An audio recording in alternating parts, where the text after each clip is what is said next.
Okay. Good morning, everybody. Unfortunately, I will have to switch to Chinese as suggested by the organizer. So hope you guys won't have further adjustments. 早上好，各位来宾。那么下面我就代表那个BP 公司碳减排团队向大家讲一讲我们 BP 碳减排团队在offset 上面在市场上面提供的一些做法。那么刚才 Jeff 说了，他说这个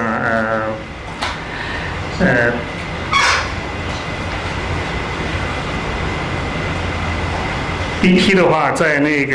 碳减排方面的话，确实做得非常早。那么可以说从我们 CEO 到下面的所有的公司的话，对碳减排都非常重视。所以为什么我们 BP 能够在甚至没有联合国跟英国的碳减排机制的时候，我们在自己内部就已经做了这么一个东西。那么我今天的讲演的话，我主要是包括4个内容。第一个是简单介绍一下我们 BP 现在碳减排团队在做一些什么样的东西。那么第二个的话，简单介绍一下这个offset 的概念。那么重点的话，我想跟大家分享一下 BP 目前碳减排团队在4个国家和地区的在用 offset 来一些做法。那么最后的话就稍微总结一下。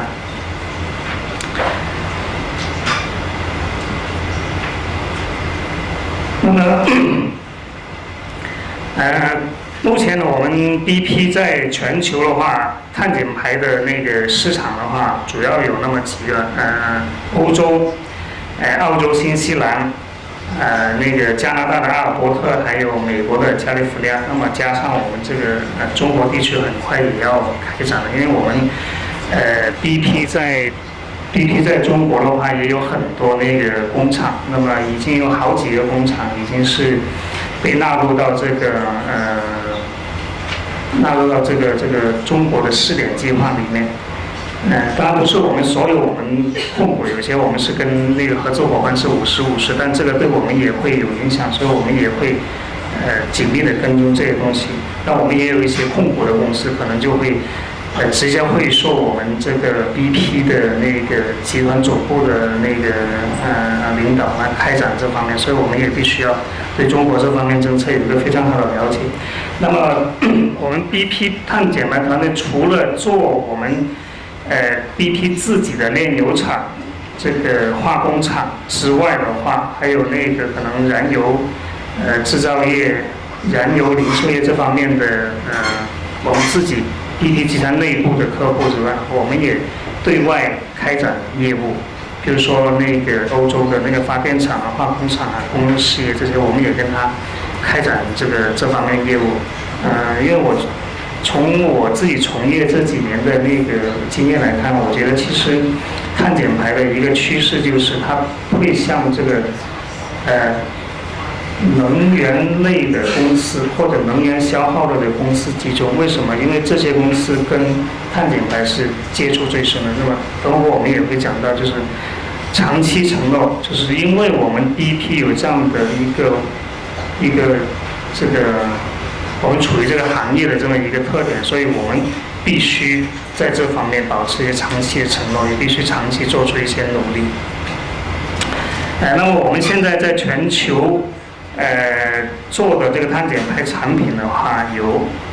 EUA、NZU 这是新西兰的 ，CU 这个是加利福尼亚的 ，CCA 这个应该是加利福尼亚的 ，AAU 是东欧那边的，然后抵消机制的CCR、CER、ERU 大家很熟悉 ，RMU 是CDM 里面的一个分支 ，Removal Unit，ACCU 澳大利亚 ，CCO 也是澳大利亚的。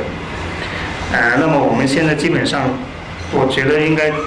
全球来讲能够有的那些碳减排产品，我们都已经基本上涉足到了。另外一个，我们这个 BP 比较好的优势，就是因为 BP 公司比较大嘛，现在目前最新的好像是应该是500强里面第6位，是去年的排名。那么所以它的等级就国际市场上就 crediting period 的 crediting rate 比较高，所以的话，这对我们来讲做这方面的业务比较好一点，比较有优势。那我下面我跟大家讲一讲那个这个一些排放主要概念。我也不想讲那个就是很理论化的东西，我就想讲一些我体会，就是我在跟中国的那个业主接触的时候，跟 emitter 接触的时候，就像你跟控排企业接触的时候，你们会觉得这个碳减排市场就是这个配额市场，那么他们不懂得那个补偿的 offset 这个市场补充机制。那我跟 CCR 的那个业主谈的时候，他们觉得这个 CCR 就是他的那个整个的这个碳市场，所以我觉得大家有必要就是分一下。其实碳市场呢主要有2方面，一个是配额市场，再加上一个这个 offset 市场。那么其实主要的碳市场应该是以配额市场为主，补充机制只是配额市场的补充。像欧盟大概是8%到15%这个 range， 平均大概10%到12%。中国的话，大部分发改委都定了，大概是在10%，上海是5%，北京可能也是5%。所以其实补偿机制只是那个整个碳市场的一个小小的分支，但是呢，它也是一个很重要的方面，就是政府提供的这么一个渠道，让你去可以在有偿的情况下多排放一点点，但是这个补偿的但是这个有偿的话是说成本上面是会稍微比你用配额从市场买要便宜一点。那么政府提供了这么一个机制，所以大家要有这么一个概念。当弄清楚了这个概念以后，大家搞清楚了什么叫碳市场。因为我们国内有一些专家一说碳市场，就主要是把 C 压当成碳市场，但实际不是。中国以前也是一个不完全的碳市场，只有 C 的市场 C 边市场，但现在我们中国应该说是一个比较完整的配额市场，主要配额市场已经逐步起来，再加上一个 CC 如果以后中国允许其他的这个补偿机进来，那可能就是加上另外一些，组成了一个比较完整的这么一个碳市场。那么在有了这2个概念之后，我想下面再跟大家讲这个补偿机制可能会更加清楚一点。那么中国的这个补偿机制主要就是这个自愿减排量 CCER， 那么这里也是由国家发改委发布的这个管理办法来做的。那么下面的话我就讲那个 BP 在加拿大的那个做法。那我们叫做整体的排放管理策略。那么简单介绍一下，加拿大的话就是从07年7月1号开始，就做有那么一个机制的，然后国家直接出台政策，要求企业通过以下任何一个方式减排，达到减排12%，要么就通过经营减排，要么购买 Alberta offset， 要么就直接$15你去固定费用买回来交给政府，要么就是从已经实现减排目标的实体的购买排放，就是意思就是说，他那个已经配额用不完了，那你可以跟他买回来，就这个意思。那么我们在对管理 BP 在加拿大的这个asset 的时候的话，我们是采取了一个叫做整体性的这么一个东西。那么它的一个主要的好处呢，就是说能够实现减排成本的不断的减少，就是应对减排成本的不断增高这么一个现实。然后的话，也可以应对未来政策和时间安排上面存在的不确定性。那么同时呢，我们也会在追求技术创新或者是还是利用市场化机制这么一个决定上面的话，做出一个选择。那么另外一个就是为了应对竞争者的压力。那么在这综合考虑这所有这个方面之后呢，我们会确定一个最低的成本减少的方案。那么在加拿大的话，我们主要是有一个叫做碳排放创新工具包，可以为客户提供在不同政策和定价背景下，识别和量化财务价值的结构化流程和模化能力。那么的话，我们主要是用到了一个叫做 MAC， 叫做中文就边缘冲销曲线及相关优化计划，能够让你的话区分出你的成本出来，然后采取一个最好的一个方案。那么我们在阿尔伯特的那个含油砂业务来讲的话，看旁边那个图，那个图的话，实际上就是有几个方案了，就是这个是 offset 的成本在这儿，这个是15美元的啊，这个是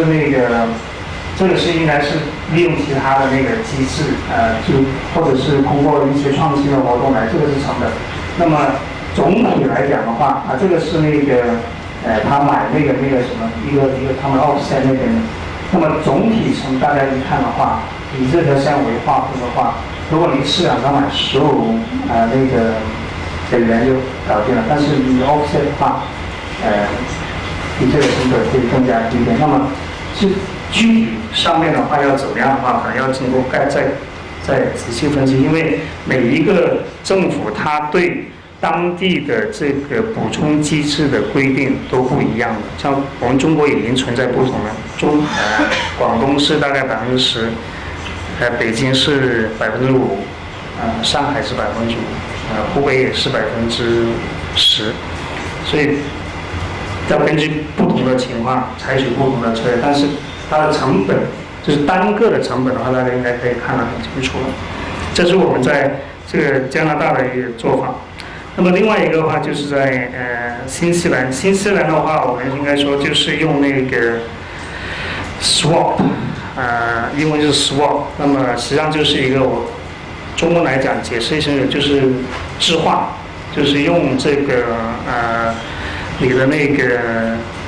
配额来置换 CC 呀，这里面的话，如果市场机制存在的话，它是可以对你的财务上面产生一定的好处。那个新西兰的具体的情况我不介绍了，时间关系。那么我就讲一讲我们那个例子，比如说，新西兰，我们有10万个新西兰的那个配额，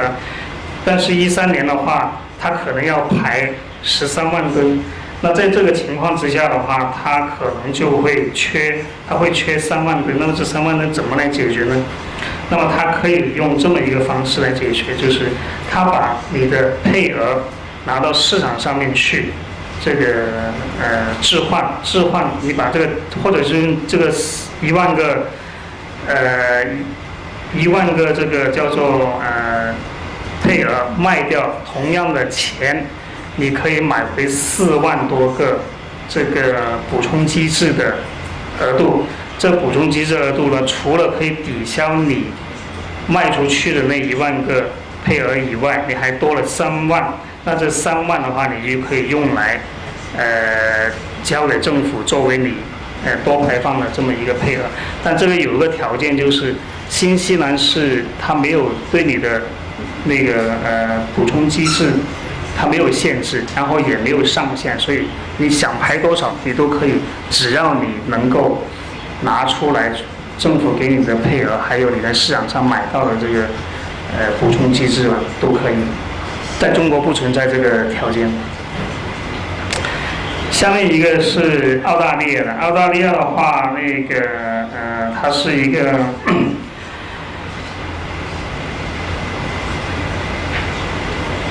澳大利亚这么一个的话，实际上是一个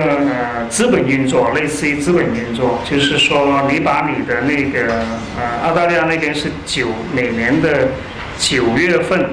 就发放配额，然后第2年的6月份才要上交。那么9月份你配额拿到手的时候，它是有一个市场价格的，现在它是 fixed price 固定价格，大概是23块。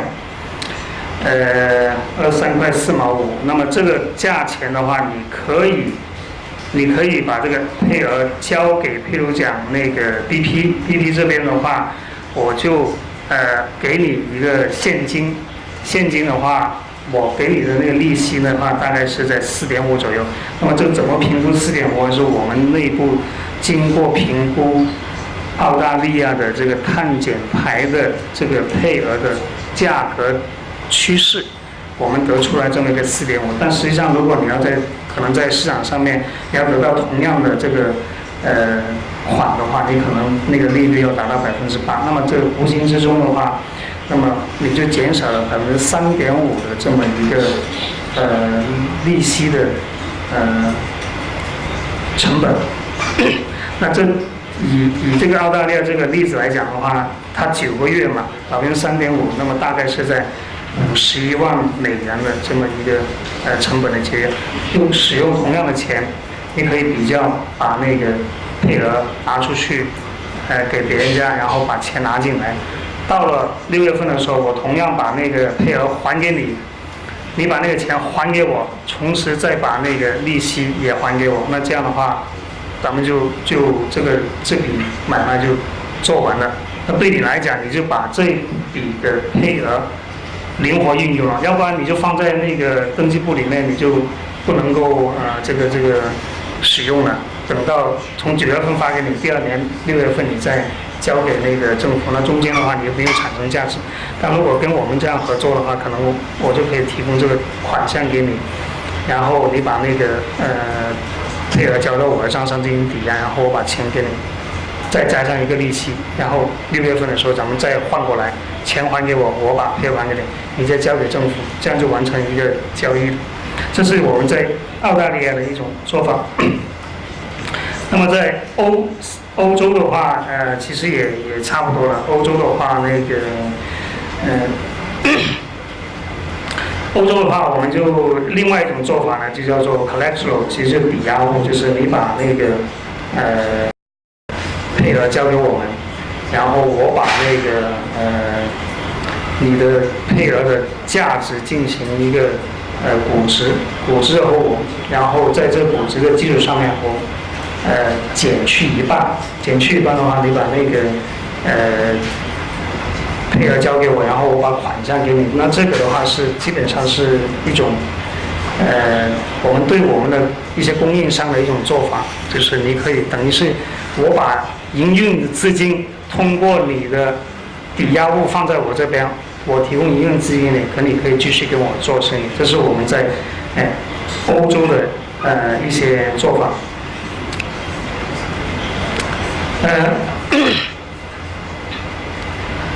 那么如果要说我们目前在这几个地方所使用的这些策略的话，那么都会以最低成本确保你的那个减排目标的实现，然后这个让你的免费的那些配额能够可以价值最大化，然后也可以增加你的营运成本，然后的话通过你的这个抵押的话，然后让你那些配额可以有更多的那个灵活的应用。那么以上的话就是我们在欧洲、新西兰、澳洲还有加拿大的一些利用包括配额和补充机制的额度进行了一些运作。那么这运作的话，我们认为今后中国的市场实际上跟欧盟市场啊还有比较相像，我想这些措施应该也可以去跟我们在中国的客户进行这方面的延伸，但可能要做一些modification。